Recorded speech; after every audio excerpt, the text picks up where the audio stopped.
Good Wednesday morning. Hey, everybody. This is Jeremy coming at you once again with Redtired Podcast, and I'm here with Old Faithful himself, Jacob Valdez. Good morning, Jacob. What's going on? Man, I just can't shake this cold. Have you tried vitamin C? Yeah, I have. Yep. Emergency? Mm-hmm. Drinking lots of water? Drinking water right now. Chicken noodle soup? I'm, Sleeping 12 hours a day? no, I wouldn't say 12, maybe 9. Well, that works for the welfare Yeah. people. Give it a shot. Maybe you won't get sick then. Or you know what you could do is you could go back to the army and say, "Hey, can I get another round of those shots that you guys used to give me back Yeah. in the day?" Oh my God. I can't shake this cold. Yeah, those things. Yeah, those. I think the worst thing that I ever dealt with when I was in the military was I had a fever one time out in a field problem, and that was it. Like, I really don't ever remember getting sick at all. You didn't cry? I mean, I'm sure that there was a lot of crying from time to time. You know, I got 5 more years left of this crap. Oh my Why? God.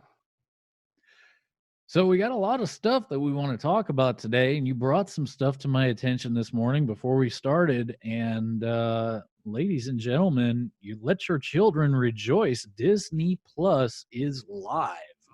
Yep. Came live yesterday. And Jacob, you were one of those early subscribers. You jumped on the bandwagon pretty quickly. Now, I did read something about Disney Plus was having a little bit of streaming errors in the beginning or something or other. Did you experience any of that? No, actually, I did not. I the I don't know how early, maybe in the morning.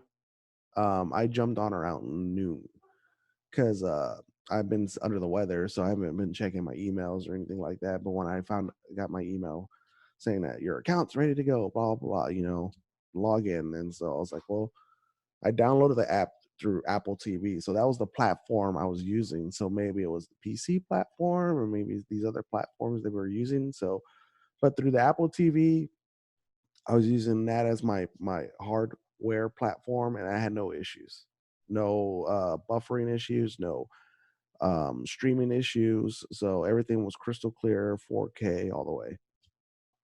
All right, so tell us about Disney Plus. It's super amazing. They have a few originals on there already. I don't remember the number on top of my head, but I did check out a few of them already. Lady and the Tramp, Mandalorian, and Encore were the three that I decided to check out. They also have High School Musical and stuff like that, but I did not try the musical one because I'm a man. So Oh, wait a minute. Now, you're not afraid to sing a little bit, are you? no, I love it. Like Chicago was a musical I could get down with, but not like something like this. No. I give kudos to the first one I actually enjoyed, which was Star Wars: The Mandalorian. It kind of gave you a more of a lore of the Star Wars universe, because after this last Star Wars movie that's coming out in a few days, I think, or in just late December, um, that's it for the Star Wars trilogy and saga, or whatever you want to call it. And now they're going to do some other backstories within the same universe. And the Mandalorian kind of reminded me of kind of a steampunk type of western, and I enjoyed it, dude. And John Farrell, he's been on top of his game. He's a director, writer, and actor. I remember him, one of his first films that he did was Swingers. I don't know if you ever seen that movie. That was actually one of the first movies, ladies and gentlemen, that taught me how to talk to women, because the whole movie is about gaining confidence and talking to women. Swingers. Mm-hmm. Is this something I got to watch away from the kids? No, it's nothing sexual. Swingers is like because the whole thing during the movie is swinging music, like big band, swing dancing, stuff like that. Okay. And anyways, John Farrell, he is the guy. If no one knows this and doesn't know the backstory of Disney and their juggernaut of this guy, he is the guy that jump starts all the reboots that Disney's been doing. He started off with just doing Iron Man, and when they found out how great of a job he did on the first Iron Man, they were like, "Oh my God, let's keep this guy." And they kept him in house for a while now, and he's still there today. And if it wasn't for John Farrell doing Iron Man, there would be no MCU, or what we call the Marvel Cinematic Universe. All the way, there wouldn't be no Avengers, nothing without this guy. And if people don't know, go back and do your research. You think he's just an extra in the films because he's like a butler or kind of like a security guard driver in the film. He just throws himself in there as a character sometimes. And no, he's not. If you ever go back and look into his writing credits, he pretty much dabbled in every single film, or he produced it or directed. He's thrown his fair share of ideas into all these films. And let's rewind back to all the way to the Jungle Book remake.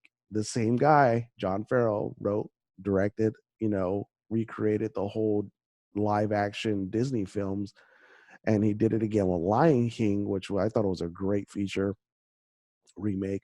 And if you look back, he did some dabbling in also Aladdin as well. So this guy has touched every single remake, and just he's the juggernaut that's bringing the money to Disney right now. And I thought they picked a great guy for The Mandalorian to jumpstart the Disney Plus. They know what they're doing.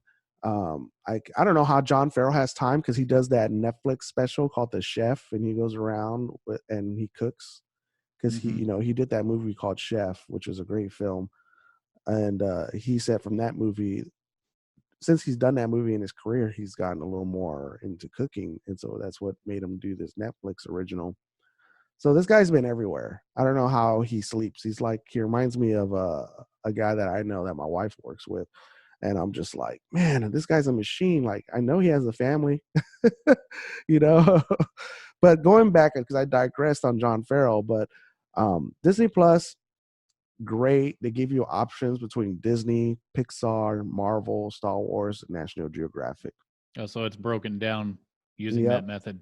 And their platform, I think they kind of stole their website platform from Netflix, which is good because it's simple. They kind of have their originals recommended for you, hit movies, trending, everything that Netflix did.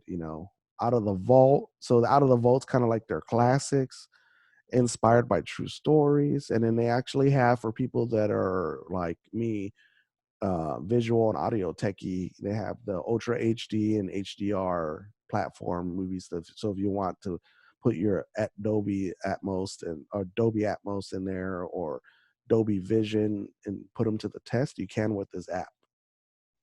And if you have the hardware that pushes out these frequencies, kind of like the brand new Apple TV 4K, which is compatible for doing this, then yeah, you can watch Dolby Vision with Dolby Atmos sound, which I don't know if you're familiar with the sound, but that it's four-dimensional theater, home theater sound. So if you have the hookup, it will utilize those signals. Yeah, it's not that's not a simplistic way to run sound by any means. I've got a sound bar that sits in front of my TV, and I'm perfectly content with that. But Yeah. I went through. I think today I'm actually going to test out their our Disney Plus National Geographic originals now, and I want to see how those go. From right now, I can tell you they have a good selection. I'm just going to pick one and dive myself into it today. So the one thing they have over Apple Plus, because I'm going to go back to that, is Disney. They have the catalog, which that Apple was Plus exactly doesn't. where I was going to go with this. Yeah, How far back does the catalog go? I mean, are we talking it's about their all the way whole back? repertoire. They pulled out everything for So if this I app. wanted to go back and watch, say, Snow White and the Seven Dwarfs, there it is. Yep, you scroll down to what's called Out of the Vault, click on Snow White and watch it. They have a Lion King, the original Lion King, Aladdin, Beauty and the Beast, Little Mermaid, Jungle Book, Cinderella, Snow White, Sleeping Beauty, Bambi, Lady and the Tramp, Peter Pan. Dude, they have All right, everything. excellent. So, um, what about some of the newer live action? Because I recently just purchased the Lion King for family movie night. Do Hmm. they have those newer live actions already available for streaming? Not the Lion King yet, probably. But How let's about check. how about Aladdin?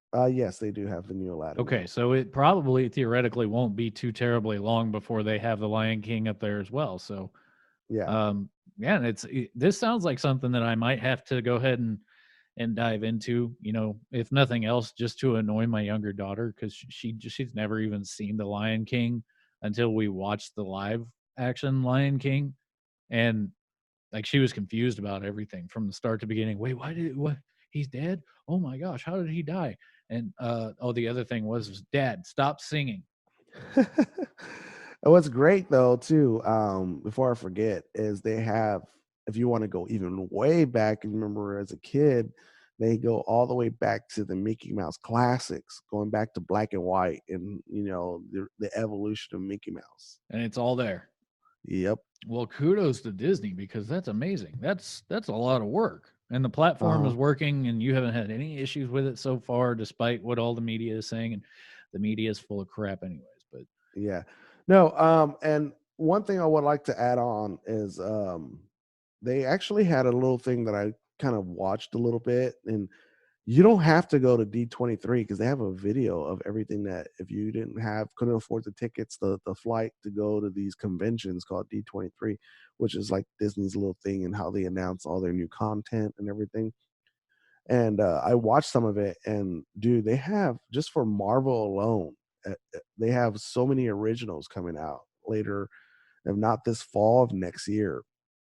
And I don't know how they're affording all this. Like, to be honest, all these big wigs that kind of carried the Marvel universe and carried these original films too, with the kind of like going back to the original Lion King, all the people that played the voices and all that.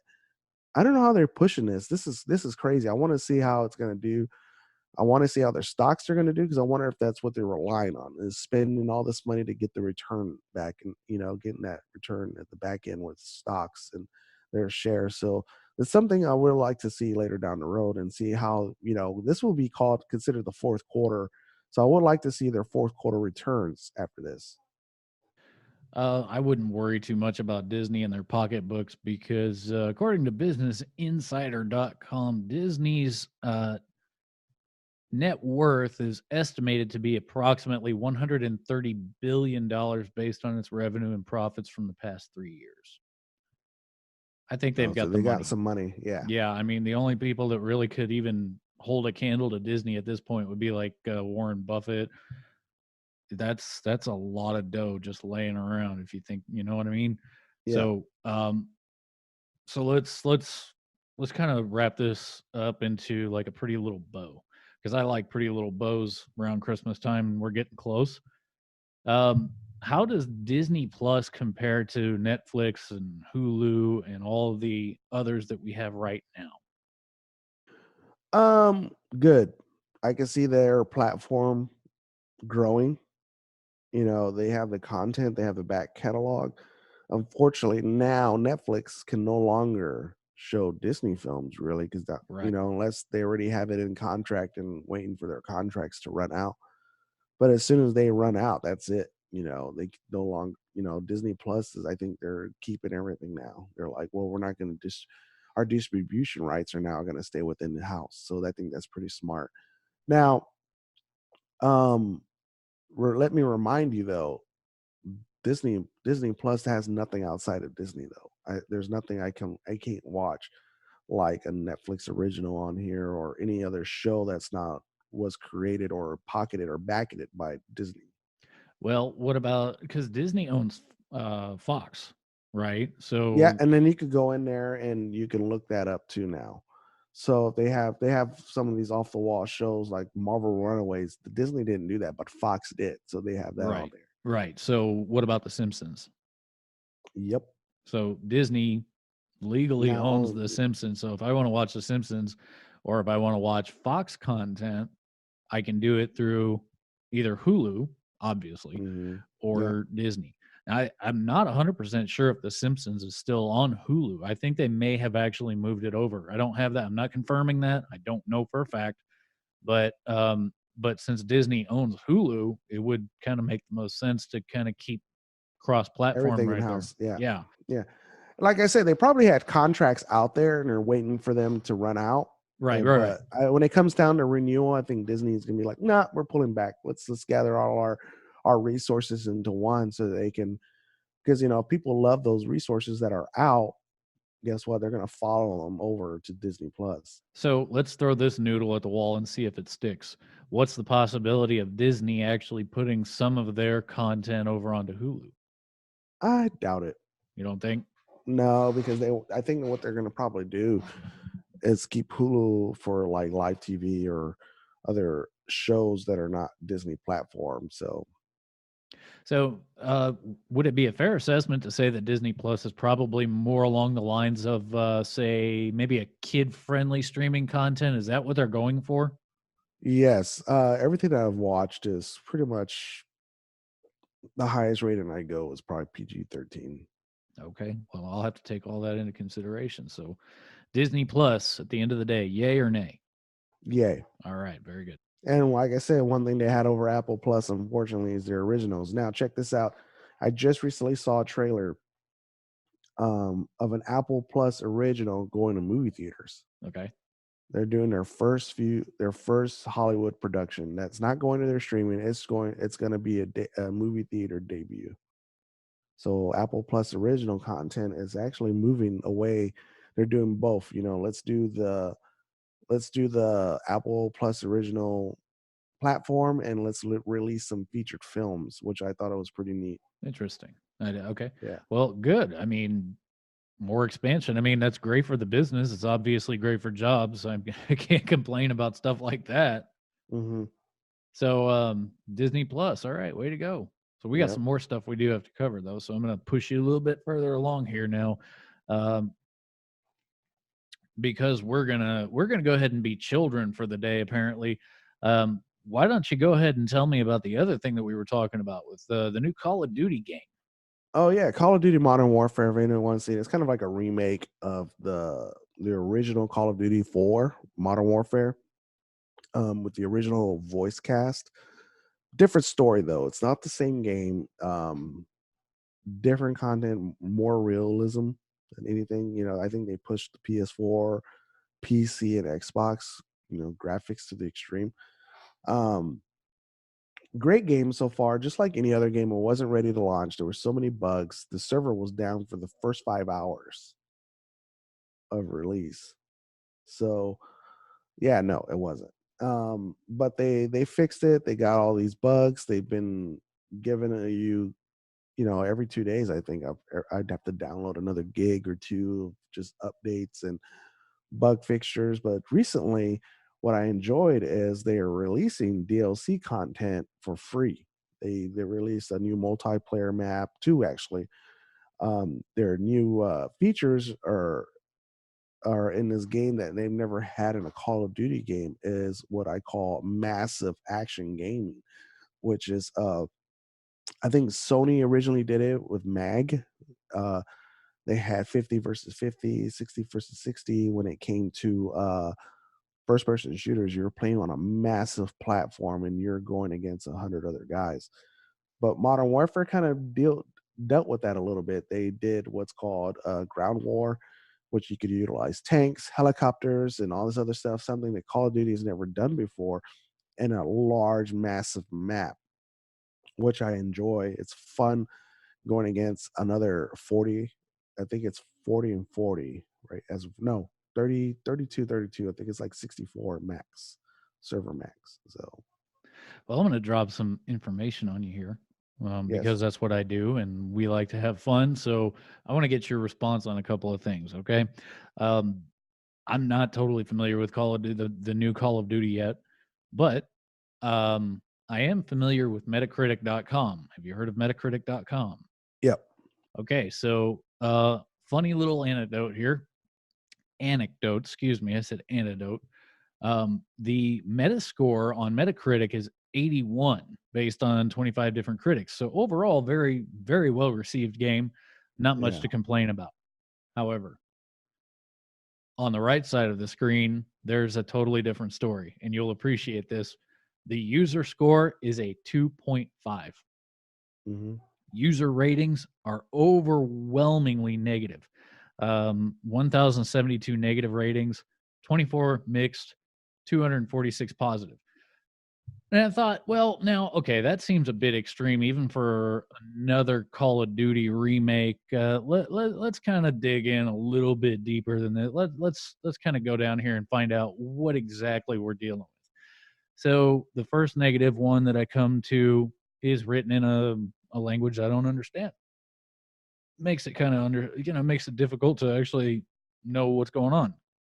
Another one says that the game looks decent and it performs good when it works with 140 frames per second at 1440p, but it has too much connectivity and stability issues. Blah blah blah. So I scroll down a little bit more, and I'm going to have to edit this part out because this is a little too racy for some people. Uh, Vangel Horn. I don't know how he pronounces that. That's his name. Vangel Horn. It says, "Go yourself with your anti-Russian propaganda developers. Shame on you." Your thoughts? Um, we had to pick on somebody. Honestly, one things I've realized in the story mode of this game, I think the Me Too got into it because there's a lot of women generals and women CIA handlers, and I think a lot of them were pretty much bent down so they won't get in trouble. And also, I think the reason why they picked Russia as the main antagonist was because of the whole. If you pick another Arab country, guess what? We're Oh gonna yeah, hear it because from we've been them. fighting too many people from the stands for too long. Exactly. And Turkmenistan, guess who was our Afghanistan. allies? An Arab country in this video game. So I think what happened here with the writers, and I think the writers probably were forced to do this, was because executives have to go over the script of the game probably. And I bet you anything they just bitten down to the will of these guys that are going to be pocketing money from this. They're like, well, we don't want to get the angry emails for why we don't have too many females in the game, and all this negative response. So I think cancel culture took an effect of the story. So I think to a degree, yes, I would agree with the cancel culture thing. Hmm. But cancel culture doesn't work. In fact, most people are going to buy this game regardless of what kind of whatever kind of scenario they're trying to play out. Well, so here's the funny thing is I'm scrolling through these negative reviews, right? And a good majority of them, like this guy says, political game. I've played all the Call of Duty games and Bad Russians was there, but they have some motivations to be bad. Russians in this game are bad only because they're Russian. And here's another guy. He says, "Okay, Russians did some bad stuff during the history." Awesome grammar, by the way. But are they pure evil by nature? Are they happy to kill innocent people just because they're bad guys? We were promised to have a real world story where all sides have their own truth, but we just got another cliched bad Russian stuff. Not Barkov's gang, not some soldiers of fortune. No, Russians are evil. The US and the UK are the good guys. Yeah. Dude, they've been using this format for so long, and they're now people. What is going on in this world? People are upset about a video game. It's a Yeah. video game. I'm sorry if you don't here. It's going to make people mad, but the fact is that Russians have a bad image on the world stage. They have for a long time. Matter of fact, what have the Democrats been complaining about so often here over the last couple of years? Russian Ukraine. interference. Now we're talking about Ukraine, impeachment, blah, blah, blah. Blame Russia, blame Putin. I'm sorry, man. You guys are just being used as pawns just like everybody else. Yep. Get over it and play the game. Um, to be honest, when I played it, I didn't even think of any of that. I just enjoyed the gameplay. Yep. You're a regular American. Congratulations. I know, right? Like I really didn't really think about it. I did catch the nuance of that. I'm like, why? And I understood it. I'm like, I bet you anything, someone someone higher up that had more power than whoever wrote the story kind of had to been well a little bit, especially when I saw more females at positions that females are not normally in. Like, there's not going to be a female general. Hmm. Excuse me, I'm losing my voice here. There's not going to be a female general in charge of Force Recon. That's a good point. I can't argue that. We we get it's funny because we get mad about one thing or we'll get mad about the other thing. It's either because video games are supposed to be they're supposed to be kind of a getting away from reality uh, utility. Yep. We're not playing video games because we want realism, but then at the same time we get upset or we get triggered because we pull too close to reality and start saying things like, "Oh, anti-Russian propaganda." I'm Yep. sorry, dude. I mean, the Russia, like the United States, is not well liked across the world either. And I wouldn't be upset if they made some kind of a video game where, oh, you're supposed to go and bomb Pearl Harbor. You think I'd lose my? I'm not going to piss my panties over that. Yeah. Like, get over yourselves, you little weaklings. Play the game, like it or don't like it. So, in any case, sorry, I distracted a little bit there. But the game is good. The game itself The is gameplay playable. is good. There's still some fixes. How would I don't even know how to put this in words. It just needs to be more less well, it's a first person shooter, so I don't know, but I think there needs to be more options of different gameplay because I think a lot of people are just tired of the same thing, like, team deathmatch, domination, capture the flag, blah blah Yeah, blah.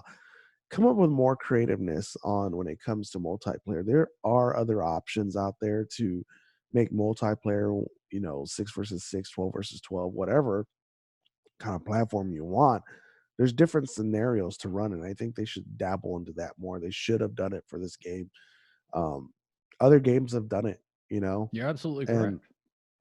one thing I did like though on the co-op side, because there is a co-op side and there's a versus side and there's the campaign. The co-op side has some realism missions that you have to work together as a squad to get them done, and they're hard as hell. They kind of made me think about like real world tactics again, like back in Iscan. And I'm like, all right, guys, we're doing something wrong or whatever team I decide to play with. But that I enjoy more than I do the verses. You brought up a good point. When these guys bring up, or when they start getting creative, you start getting things that are interesting but chaotic at the same time. So if you can rewind and go back in the way back machine here for a minute, I'm going to take you back to PlayStation 3 and Xbox 360. I think back when Nuketown was the popular map, and everybody Oh was yeah, voting Nuketown, Nuketown, Nuketown. And you know why people loved Nuketown was because it was something different. It wasn't a giant map. It was a very small map where everybody was dropped in and chaos ensued. yep. If you wanted to be good in Nuketown, it didn't matter if you were good in Nuketown. It didn't matter if you were It good at the was just game. You fun. could be the expert at the game, but when you're dropped into such a chaotic level of blah, everything is just so crazy. There's no way that you can take all the skills that you've learned about, sniping or whatever, and you can't apply all that in Nuketown. You can't. Yep. Well, there's a new map that's kind of similar to that. One of the new maps that just came out. Like I said, some of the free DLC they came out with. It's called Shoot House, and it's exactly like Nuketown. Same size, super small, but you're in a kill house environment. Which people, I mean, listeners out there, what a kill house is kind of like a mount site, a small mount site. And mount is like when I say that, and that didn't help either. No, that It's kind didn't of like help. a fake. It's kind of like a fake town that we go into to train. Yep. Simulated. It's a Yep. simulated city. Hmm. It's what the military uses to conduct urban terrain movements into city environments, and teaches you how to clear rooms and whatnot in that kind of an environment. Yeah, but for Call of Duty, for me, I wouldn't give it, out of 10 stars. I will still give it a 7 So it's a because good there's still solid things game. missing. Yeah. Okay. Now, you know what? Let's go ahead and move on from Call of Duty because I could go down a Call of Duty rabbit trail all day long. Remember when they came up with what was that? There was a Call of Duty that they came out with that the dude had like rocket boosters on his back or something like that. Oh yeah, that's all gone. Yeah, I would. There's no way I would have played that game. It was so far away from realism. My initial thought was like I could just play Halo and it'd be the same thing. Double jump. Yeah. Yeah, double jump. Get out of here. Who double jumps? That's not a thing. So another thing that we talked about today was Jacob and I had this brief conversation where I did a little bit of a sound check earlier before the podcast because today I did a thing. Well, actually, a couple of days ago, I did a thing, and I'm sporting a completely different microphone than what I normally use. Now, this microphone that I'm using on now, it sounds pretty good. I'm not terribly upset with it, and I bought it for in-house podcasts so that I could have somebody else kind of doing the same thing right across from me. There's not a lot of echo, and my old condenser really just doesn't serve too much of a purpose towards that, and it makes it difficult to edit the audio and whatnot. But the kicker here is this microphone costs $20. The microphone that I usually use costs about 300. So yeah, I'm cheap, but this kind of brings up a throwback, if you will. We did a podcast several weeks back called "How to Start Your Own Podcast," and we did talk about a lot of different equipment and things like that.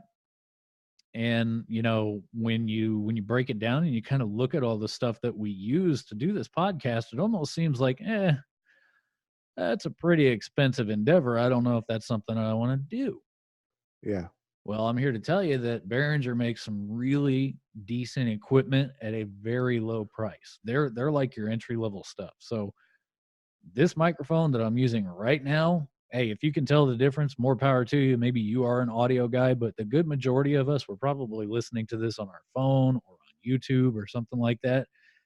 And I'd be amazed if you could actually tell the difference over a regular speaker.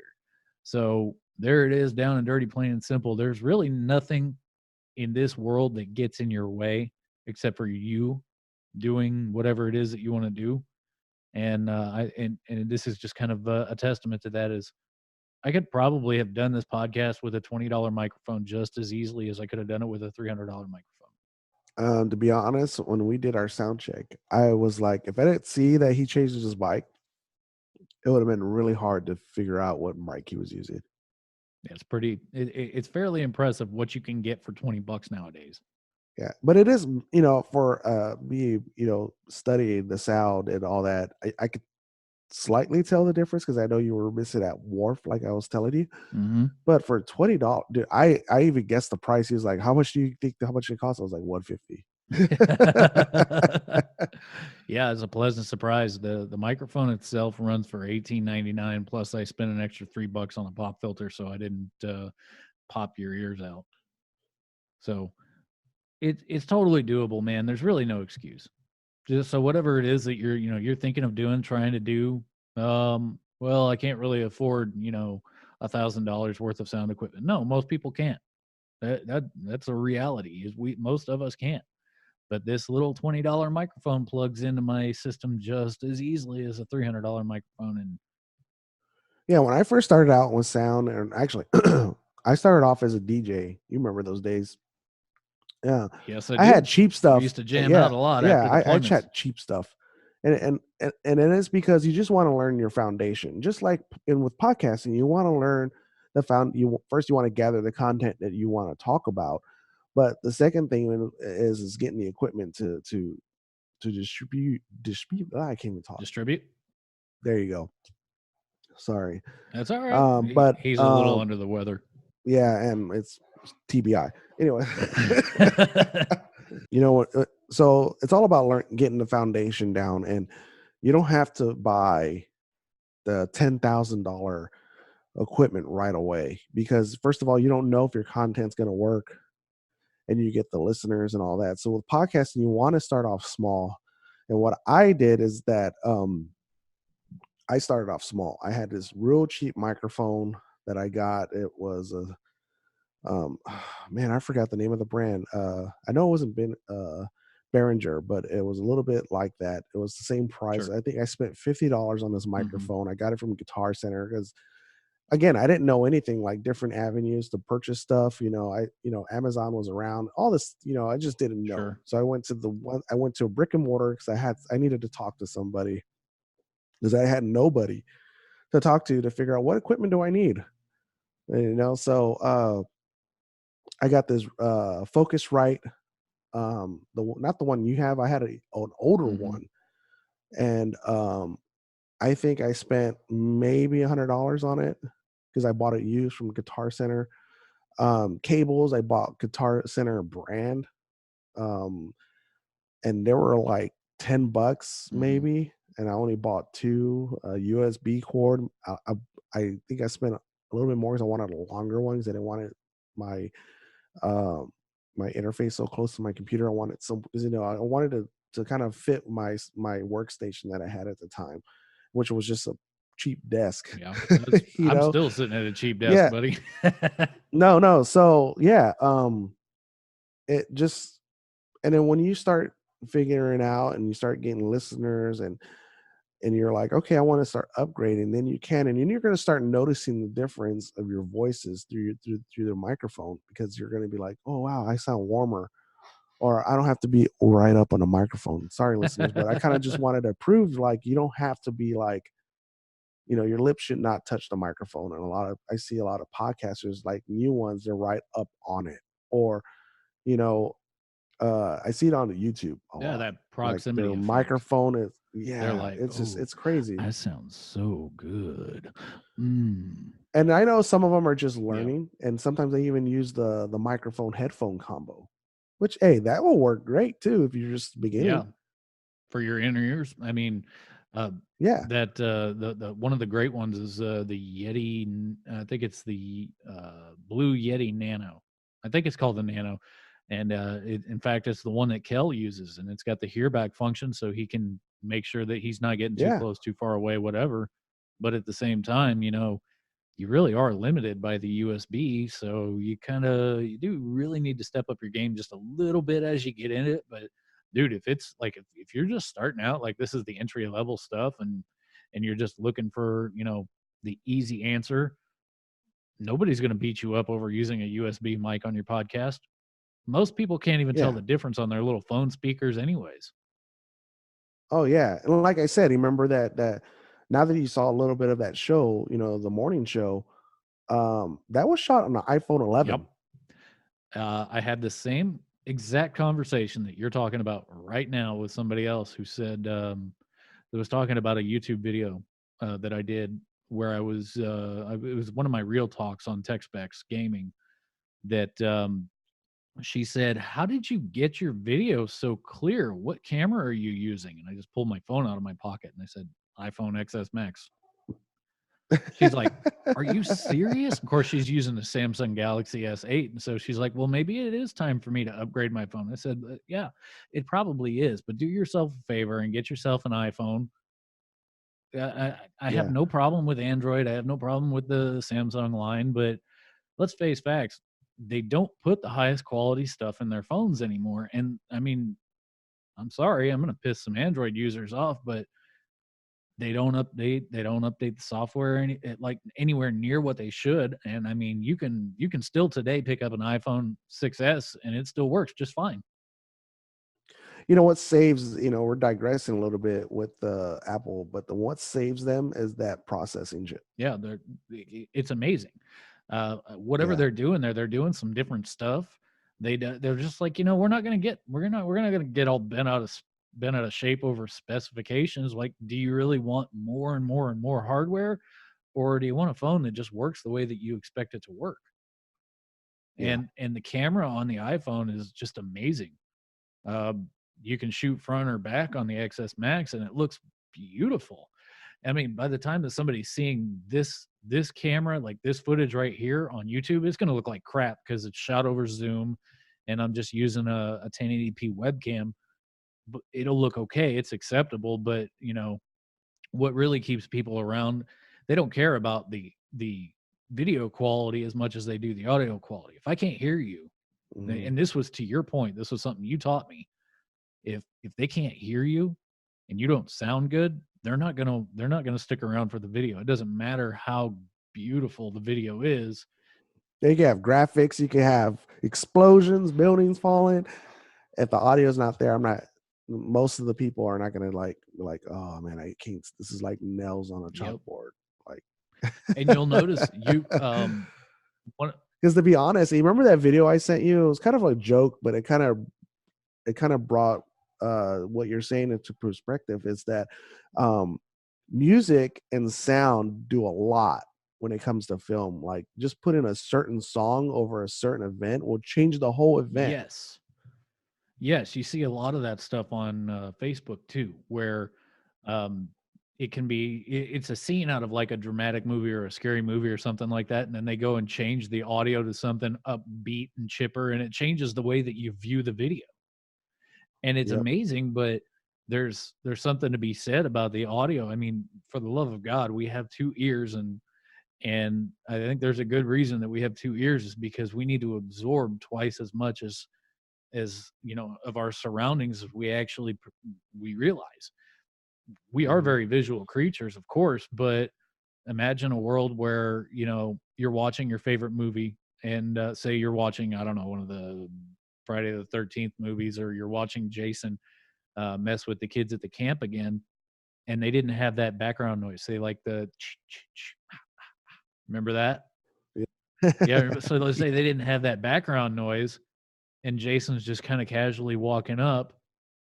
Well, you don't get that anxiety, that uplifting, gut feeling emotion, like, that you might experience otherwise. It's not there. If it's not there, then, the movie's not that scary. Yep. And another thing too, and I know I'm digressing here, is that I think even sound ruins video games. It definitely does. Go back to the Atari days. Can you play an Atari video game in, 2019? No. Our kids would take one look at an Atari or even the Nintendo. I've got some old school Nintendo games, and, I mean, it's amazing what they did with what little they had back then, and, my kids look at it and they're like, "This is what you used to play? Ugh." So your Yeah, daughter. it is. Well, and but this was also a time, we're dealing with a totally different time frame back then when video games had to actually be finished before they could be shipped. Yeah. Can't do that Oh stuff. yeah. They didn't Nowadays, have they're just like, internet. "Oh, it's okay." There was one game that, a while back that they were talking about, and I think it was, one of the Tony Hawk games where they had, the legal rights were due to expire, and they had, I don't know, like a month or 2 before the expiration, and so they had to ship out, like, a bunch of video games in order to be able to sell them within that expiration and Yeah. blah, blah, blah.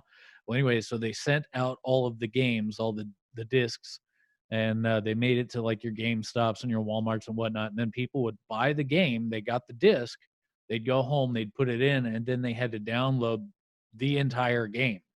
So all that was Mhm. actually written on the disc was the download codes for the game, and then the whole game was installed on your hard drive. You couldn't do that in the '80s. There was no Nope. download and patch and all that crap. Even on PC gaming, if you wanted to patch something through the PC, you had to go online, go to the website, find the patch, download the patch, install the patch, relaunch the game. Yep. Well, I think that even goes to the first PlayStation. I think Final Fantasy VII was 3 discs long. Correct. 3 whole discs.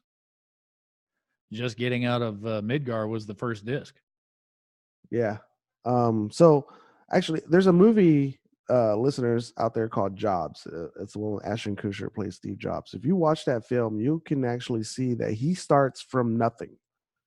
He works in the garage. He has cheap equipment. He has friends that are helping him. And sometimes that's what you need to do for a podcast. Have friends helping you get the low graded stuff to start you off. And then from there, if your content is great, it'll start paying itself off. And that's when you can start getting the gear that you want. Yeah, I wholeheartedly agree, and, it's funny that you mentioned that because I don't know that I would ever consider us great. That would be a pretty egotistical thing to say, but, hey, Oh yeah, we're no. doing okay. Yeah. We're getting up there. We're starting to open that. It ain't nothing to brag about, but the fact that we've got, over that 1,500 download mark already, it was like, "Dude, we just started this.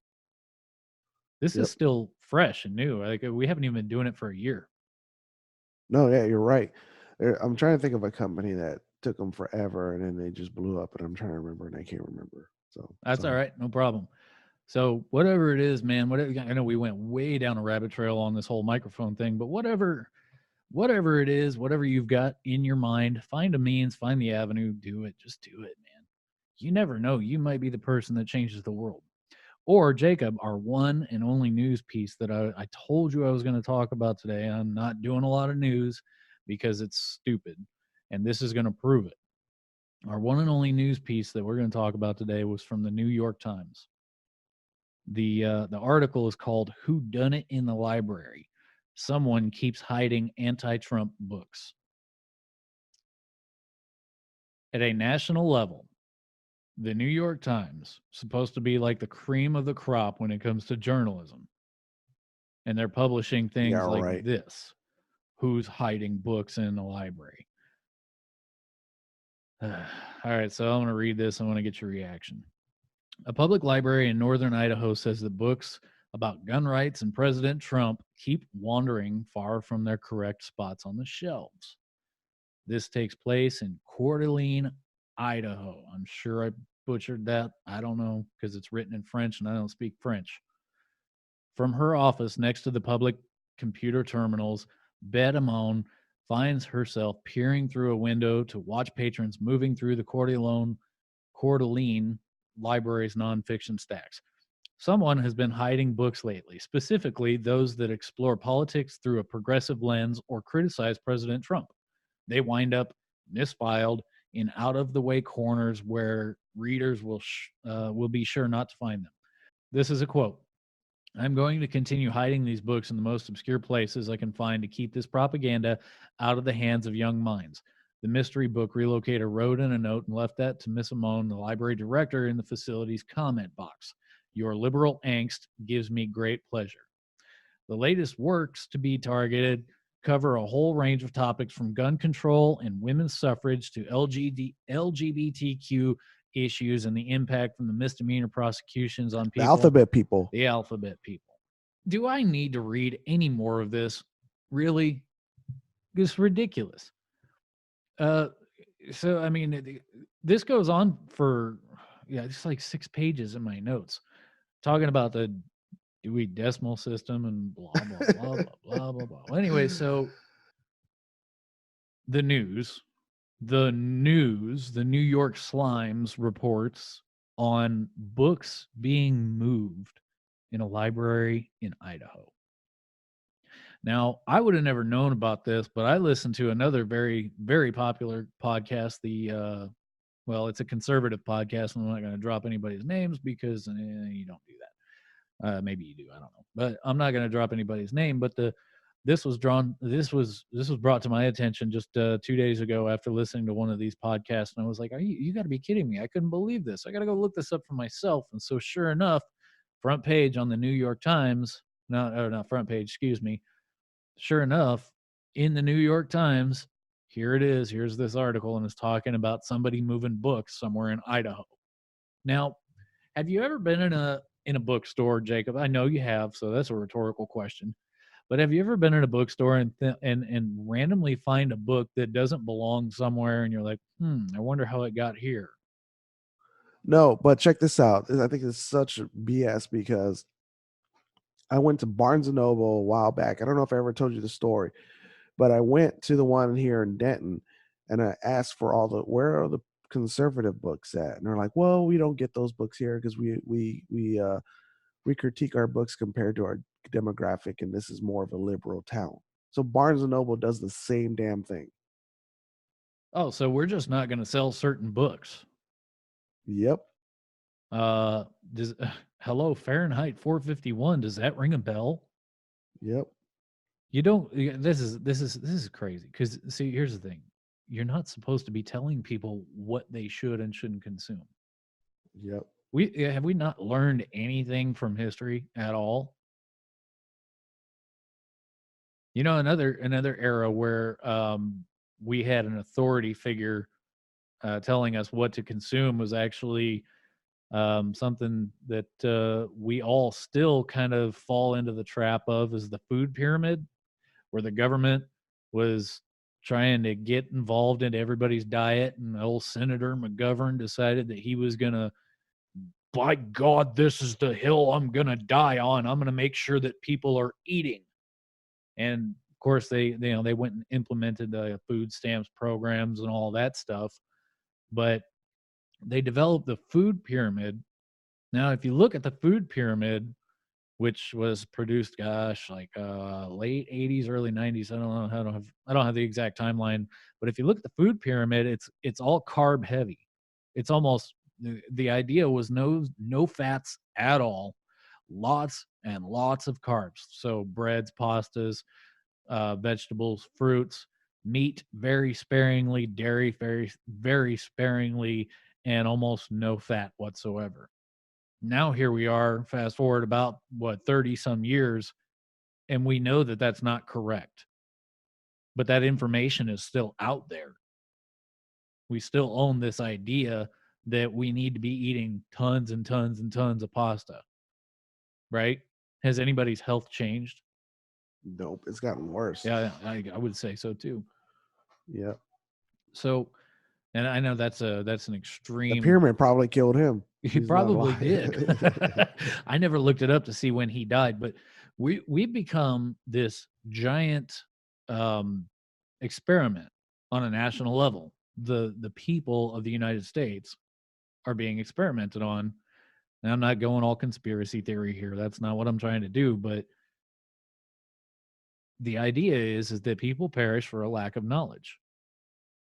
And that is a literal sense. People will die because they don't have certain information. So who would have thought that, being, I don't know, eating a bag of Cheetos a day would be cancerous, Yeah. right? So same thing goes for the MSG. MSG. Oh my gosh, it's so bad for you. So bad, so bad. So the same concept kind of applies back to the New York Times, because as with food, what you put in, you will get out. So garbage in, garbage out. Whole foods in, much better body. Well, anyway, you get the point with that. We all know food, whatever it is. But with the New York Times, when you look at stuff like this, you have to think along the same lines where you go, okay, why am I giving this newspaper any money to read this stuff? Because all this is doing is it's putting nonsense into my head and into my life. And that's what this whole podcast was started for, was the possibility of real progress, real growth, where we hold people accountable, we hold each other accountable, and we say, you know what? No, this is not what growth looks like. We're going to step it up. We're going to do one better. I'm going to read another book. I'm going to put some quality information into my head rather than depending on these numbskulls that, like the New York Times, talking about where somebody's hiding books. Yep. It happens everywhere. Seriously, it goes one way or the other. But I find it funny that the Times will only talk about the one side and not the other. Why didn't bring up like privately owned bookstores that do the same thing? That's a good question, but maybe there's an agenda there, because Yep. obviously the New York Times is a very left-leaning newspaper. Could you ever imagine a world where people were reporting? Because look, CNN would have a field day if, like, Fox News came out and said there's people somewhere in California who are hiding conservative books, and it's got to stop. How stupid does that sound? Does that sound pretty stupid to you? It sounds Yep. freaking terrible to me. So all I'm saying, I mean, and look, today's podcast was all about just having some fun, just kind of talking about whatever, because we've been terrible when it comes to talking about personal growth, and just like with anything, with anyone, it's real easy to get sucked into the news and get sucked into the media, and it can have a terrible effect on us as well as it can on you. So um, we're going to do a lot better about bringing real substance to you. And if it's news, well, then it needs to be newsworthy. So the New York Yep. Times, this is not newsworthy. Jacob, send us off with something positive. No Disney pressure. Plus. No pressure. Try the free trial. Yeah, to be honest. think it's worth it. If you like it, subscribe. If you have kids, I think it's great. It's a great entertainer. Now, I'm not saying, what I call screen babysit, where they don't have your kids play outside. But if there's times like right now, it's 20 degrees outside, you don't want your kids to play out there. I think a good substitute is Disney Plus. I think it's great for kids and for families. I'll Absolutely. leave off with that. Yeah, yeah, that's a good way to look at it. Ending this thing on a positive note instead of talking about those losers in New York. Sorry, I'm allergic. It's all right. Yeah, and You need speaking, allergy shots, yeah, you need to liberal go get some shots. allergy shots, man. I don't think I'm allergic to anything, but you just sound terrible. You almost sound like you've been rolling around in dirty leaves or something and breathing it Dude, I in. just can't wait till there's a bug just to get it go away. I might go to your house and give it to you, and then maybe it'll just leave. If you do that, I'm gonna make you do some freaking push-ups. All right, ladies and gentlemen, take some medicine. I hope you feel better. Bye, everybody.